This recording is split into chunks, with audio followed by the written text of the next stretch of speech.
Assalamualaikum warahmatullahi wabarakatuh. Nahmadu wa nusallimu ala rasulil karim amma ba'du. Hadirin yang dirahmati Allah ya. Di alam dunia ini ya. Ini terdiri hanya dua.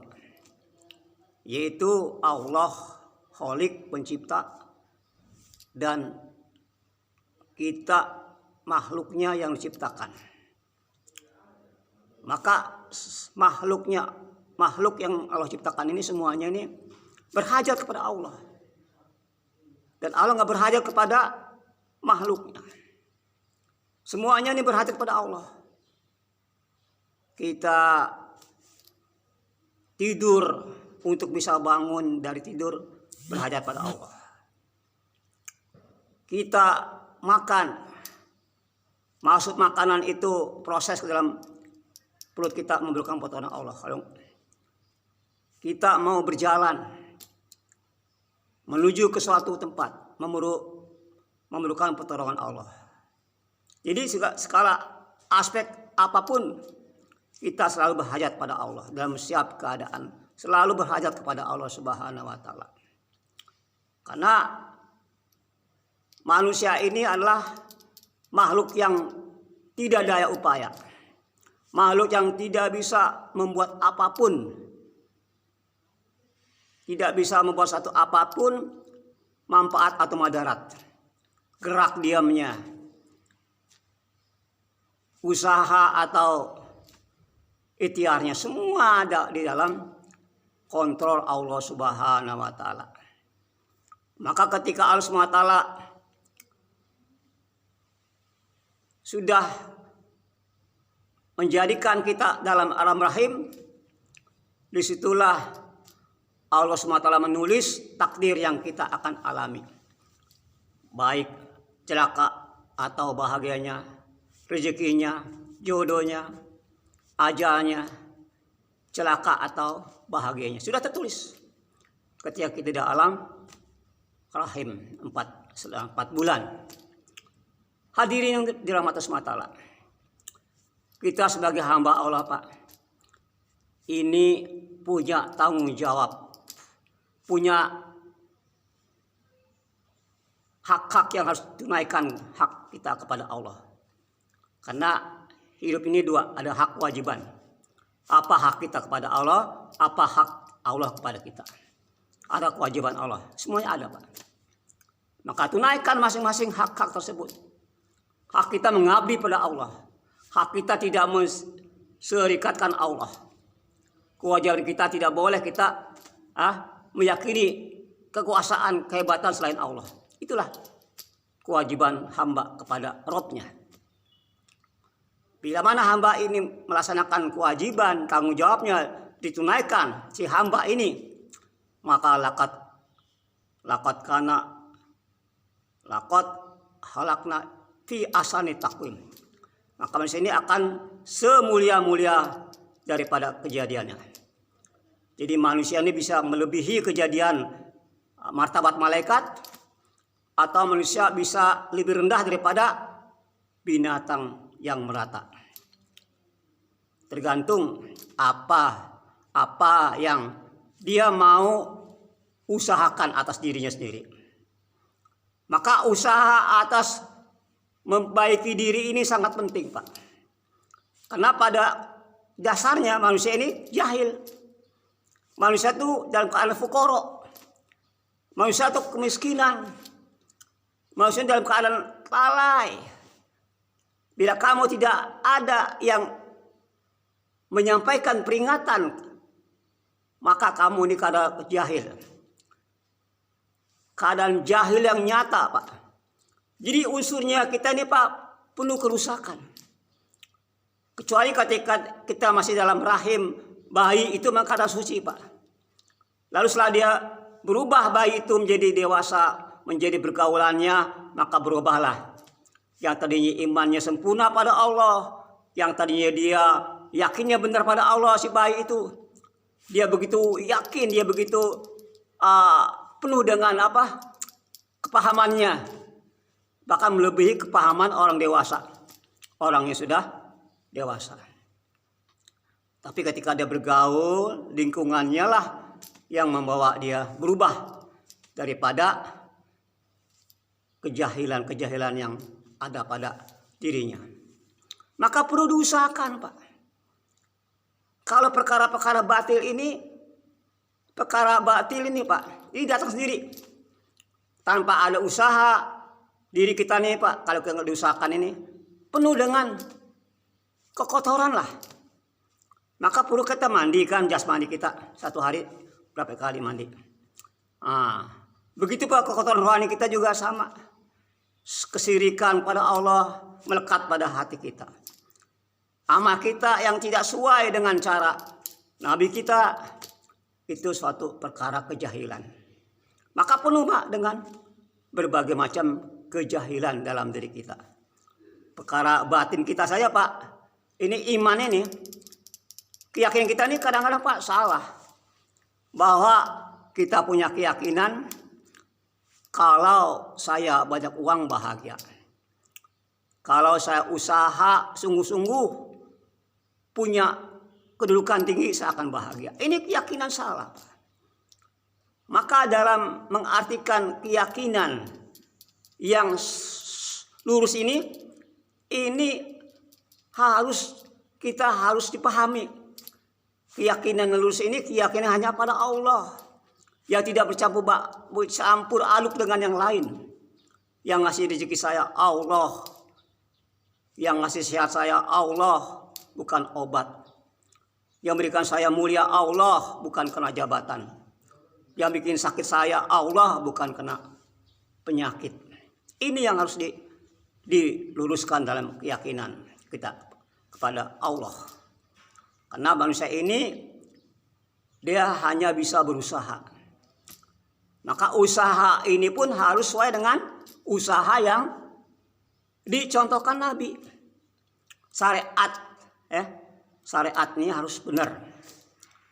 Baru akan menjatakan syariat ini akan mendatangkan daripada tingkatan yang lebih tinggi lagi, tarekat sampai hakikat sampai marifat. Ini harus sejalan Pak, sejalan ini. Karena johirnya manusia ini, johirnya Pak ini kita yaitu badan kita ya. Ini daripada syariat. Gerak kita, yang gerakin kita siapa? Itu Allah, itu hakikat. Itu tarekat, itu hakikat Pak. Jadi jasad ini digerakkan sama yang maha gaib, itu Allah. Mata kita kedipin sama yang maha gaib Allah. Ya, mulut kita yang bisa kita bicara, itu digerakkan oleh yang maha gaib, itu kalamnya Allah. Kuping kita mendengar, digerakkan oleh maha gaib, itu saminya Allah. Gerak kita bisa gerak oleh kodratnya Allah. Mata kita melihat, digerakkan oleh basarnya Allah. Jadi kita la haula kan.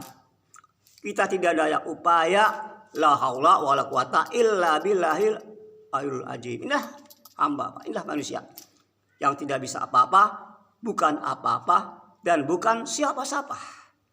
Kalau hamba ini sudah ada keyakinan hanya Allah saja semata-mata Pak, tidak ada rasa lagi gulah gulanda menghadapi apapun yang kita hadapi. Kemiskinan sama, kekayaan sama. Kalau kita meyakini perkara ini datang dari Allah. Tapi kalau meyakini ini usaha kita, karena daripada perbuatan kita, kemampuan kita, kesungguhan kita dalam kita mengolah usaha, kita berhasil, ini korun Pak. Nggak sama korun. Korun. Jadi kalau Allah sudah tentukan dia jadi orang kaya, itu jalannya ada Pak, kekayaan itu untuk diraih mudah. Tapi kalau memang tidak ada kodrat dia kaya, ya tidak akan kaya Pak. Tidak akan bisa dia berdoa apa yang diinginkan. Manusia punya rencana, Allah punya rencana. Yang berlaku rencana siapa? Rencana Allah. Kalaupun rencana kita jadi kaya, emang itu takdir Allah, kita harus kaya, maka kita kaya Pak. Bersamaan dengan rencana Allah Pak. Maka terjadilah. Jadi Pak, jadi kita harus yakin Pak, semua terjadi ini atas kemauan Allah. Semua terjadi atas kehendak Allah. Daun jatuh bukan karena udah layu, tapi kehendak Allah. Kemudian angin berhembus, air hujan jatuh di mana, tetes itu di mana dia jatuh, itu atas maunya Allah. Bukan di bawah angin, Pak. Bukan di bawah burung.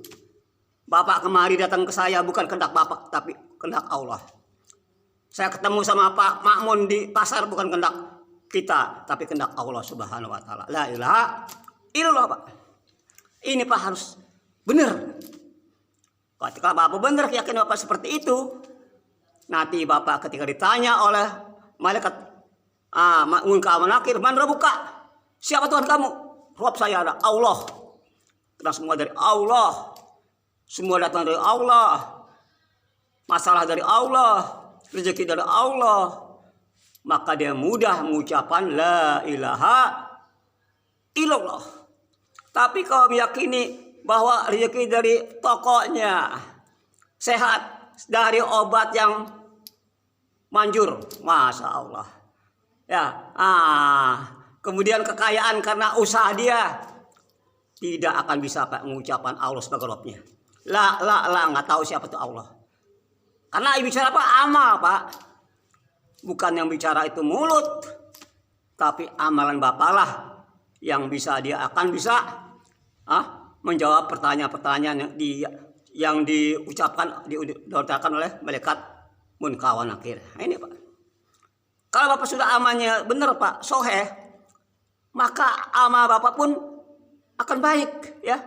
Kalau iman Bapak sudah soheh pada Allah, imannya udah sempurna ya, keyakinan benar pada Allah, maka amal Bapak pun akan ikut baik juga. Semua yang kita amalkan Pak, itu sesuai dengan apa yang dikehendaki Allah melalui nabinya. Amal soleh Pak. Amal ada dua Pak. Amal salah, amal soleh. Amal salah, amal yang cara kita. Amal soleh, amal yang contoh cara nabi, itu amal soleh. Bapak sekarang tinggal mau yang mana nih? Mau amal salah apa amal soleh? Ya, kalau Bapak salah lagi, amal itu Pak soleh jadinya kan. Ini. Jadi Pak. Jadi bagaimana dari makan cara nabi, itulah amal soleh. Tidur cara nabi, itulah amal soleh. Ya, keluar masuk WC, masuk WC, keluar WC dengan cara nabi, itulah amal soleh. Masuk masjid, keluar masjid, itulah amal soleh. Masuk rumah, keluar rumah, itulah amal soleh. Jadi Pak, amal soleh itu apa yang dikerjakan menurut cara nabi, itulah dikatakan amal soleh. Yang akan Allah ridhoin, yang akan dapat pertolongan Allah, yang akan menggugurkan dosa-dosa kita Pak. Qul in kuntum tuhibbunallah fattabi'uni yuhibbukumullah wa yaghfir lakum dzunubakum wallahu ghafurur rahim. Katakanlah Muhammad, bila engkau cinta Allah, ikutlah aku, kata Nabi. Fattabi'uni, maka Allah akan mengampuni kamu. Wa yaghfir lakum dzunubakum wallahu ghafurur rahim. Nah ini Pak, kalau ikut Nabi Pak enak Pak. Ikut Nabi Pak semuanya bisa. Orang kaya bisa ikut Nabi, orang miskin bisa ikut Nabi, pejabat bisa ikut Nabi, raja-raja bisa ikut Nabi, ya. Tapi kalau ikut cara raja-raja Pak, ikut orang kaya nggak bisa ikutin Pak. Ikutin selebriti nggak bisa Pak. Bagaimana rumahnya walau miliaran, bagaimana sepatunya Pak 10 juta Pak sepatu doang. Enggak, belum bajunya, masya Allah, ya. Belum kacamatannya Pak, kacamatannya bisa sampai 5 juta. Bagaimana ikutin nggak bisa Pak. Tapi ikut Nabi itu semuanya Pak mampu, semuanya bisa. Orang miskin bisa, orang kaya bisa, pejabat bisa, yang di gunung bisa, yang di kota bisa. La ilaha illallah. Soalnya Pak ya, mudah-mudahan kita bisa dipahami. Subhanallah bihamdi, subhanallah bihamdika, assalamualaikum warahmatullahi wabarakatuh.